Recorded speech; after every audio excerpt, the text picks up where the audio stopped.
Bien, Madame la maire, chère Anne Hidalgo, Madame la maire du 5e arrondissement, Monsieur le recteur, cher Schems, Monsieur le préfet, Madame la préfète, Mesdames et Messieurs les ambassadeurs, Mesdames et Messieurs les représentants des autorités religieuses, Mesdames, Messieurs, permettez-moi d'abord de souhaiter au recteur de la mosquée de Paris, à la mosquée de Paris et à tous les musulmans de notre pays, au nom du gouvernement de la République, un très bon mois de Ramadan, que ces moments d'introspection, comme vous l'avez dit vous-même, Monsieur le recteur, que ces moments de retrouvailles en famille, que ces moments de solidarité soient des moments de joie qui touchent toute la France à travers nos compatriotes musulmans. Je veux évidemment leur dire que le président de la République, ce soir, s'associe modestement aux paroles que je peux évoquer pour redire également ses souhaits de bonheur, de soutien et bien sûr d'accompagnement en ce mois saint. Dire bien sûr aussi que le ministère de l'Intérieur, s'il est ministre des cultes, il est aussi ministre de la Sécurité, ce qui me permet de dire que nous avons au ministère de l'Intérieur, pour les policiers et les gendarmes, que je voudrais ici remercier à travers les préfets de la République, toute l'attention pour la protection des lieux de culte, pour la protection des salles de prière, pour la protection des lieux religieux, particulièrement dans ce mois où les musulmans prient, se rassemblent, se regroupent partout sur le territoire national, y compris dans nos outre-mer, et que, comme je le fais pour le culte juif, pour le culte catholique ou protestant, le culte bouddhiste, quand il y a des moments religieux particuliers qui attirent parfois, évidemment aussi, les mauvais esprits, vous dire que les policiers et les gendarmes sont, au moment où nous parlons, très souvent autour des mosquées dans la République française pour protéger nos compatriotes. Vous dire, évidemment, Monsieur le recteur, et en vous parlant, je parle évidemment à tous les musulmans de France ce soir à Paris. Je veux dire que nous sommes extrêmement attachés au gouvernement sous l'autorité du président de la République aux actes qui peuvent toucher les musulmans dans leur foi, leur empêchant de prier ou de vivre leur foi en tant que citoyens, alors que la laïcité française, ce n'est pas la négation des religions et ce n'est encore moins la négation des religions dans l'espace public, puisque nul ne peut être inquiété pour ses opinions, même religieuses. Vous avez choisi d'écrire ce qui nous avait précédé en 1789, précisant même religieuse, ce qui prouve que dès l'époque, la religion méritait d'être signifiée, voyant là peut-être chez les révolutionnaires une opinion un peu dissidente ou un peu révolutionnaire. Mais je veux dire évidemment que nous savons qu'il y a encore beaucoup trop d'actes antireligieux dans notre pays, faits par méchanceté, par bêtise, par lâcheté, par haine, qui touche tous les cultes. Et il y a des actes anti-musulmans nombreux dans notre pays. Évidemment, cela ne nous satisfait d'aucune manière. Lorsque le ministre de l'Intérieur est invité à une réunion comme celle-ci, il doit rendre compte. Il le fait auprès de nos amis juifs, de nos amis catholiques, bien évidemment. Je le fais bien volontiers ce soir pour nos amis musulmans. Il y a eu 188 faits anti-religieux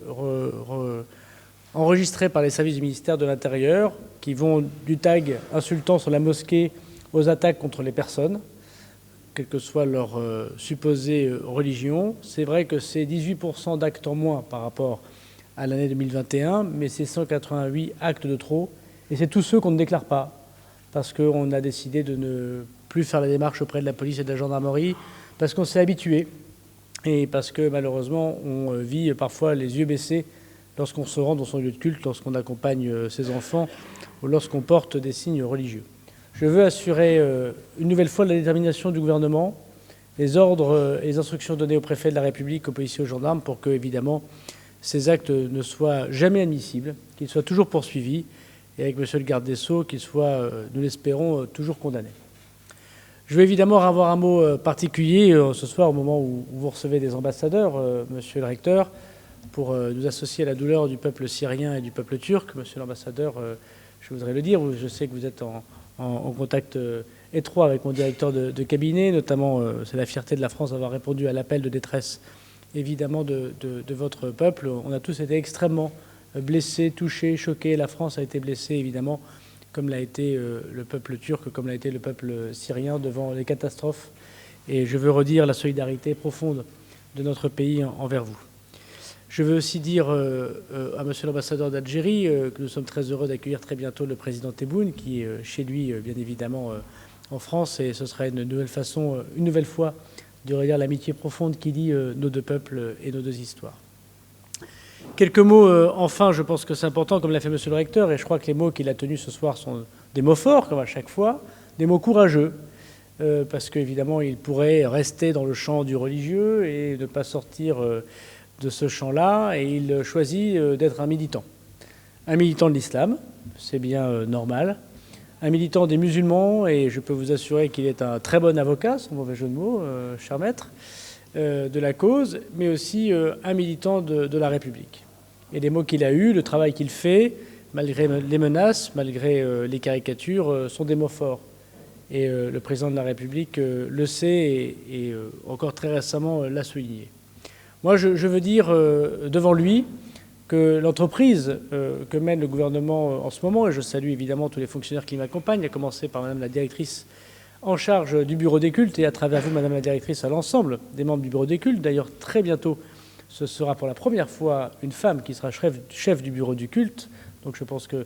toutes les religions la prennent en même temps ce soir, c'est une très bonne chose.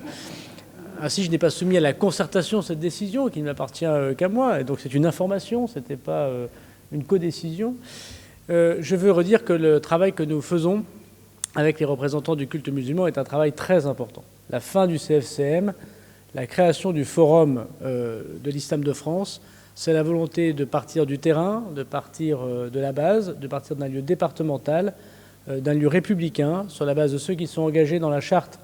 qu'a évoquée M. le recteur tout à l'heure, qui est un moment religieux et qui permet, me semble-t-il, de répondre aux exigences de la loi de la République, qui a été renforcée, vous le savez, avec la loi de 2021, la distinction entre 1901 et 1905, l'éclaircissement des financements étrangers qui ne sont pas interdits mais qui doivent être connus par la République, je crois que c'est le moins. Évidemment, l'accompagnement, et on sait qu'il y a des interrogations ici de la part de la mosquée de Paris, mais aussi des gouvernements algériens ou turcs, par exemple, sur la fin des imams détachés en 2024. La France accueille, bien évidemment, tous les compatriotes qui souhaitent s'engager dans la religion, y compris les personnes qui, extérieures à notre nationalité, veulent venir en France pour enseigner, mais ils doivent le faire dans, je crois, et c'est bien normal pour notre souveraineté, dans des conditions de connaissance et d'accompagnement.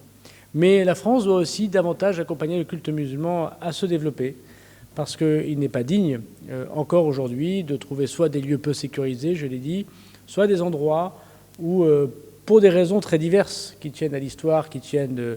aux communautés qui se sont développées dans notre histoire et qui tiennent parfois aussi au mauvais traitement que peuvent faire les autorités de la République ou les élus locaux, des personnes qui ne lui prient pas dans des lieux dignes. Et la liberté religieuse, qui est un fondement profond de notre République, n'est rien sans la liberté de culte.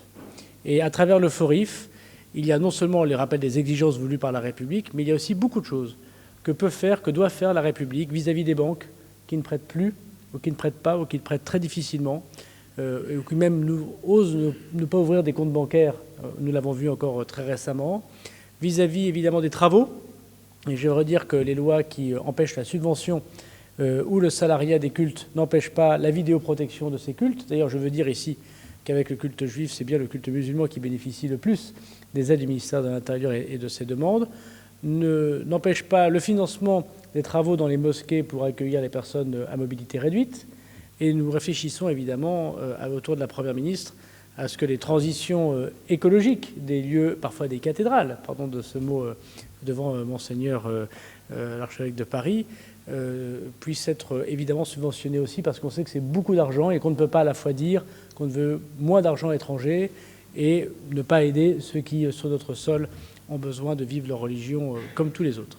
En tout cas, Monsieur le recteur, nous sommes tous ici, les représentants de la République, de l'État, très honorés de votre invitation, mais à travers ça,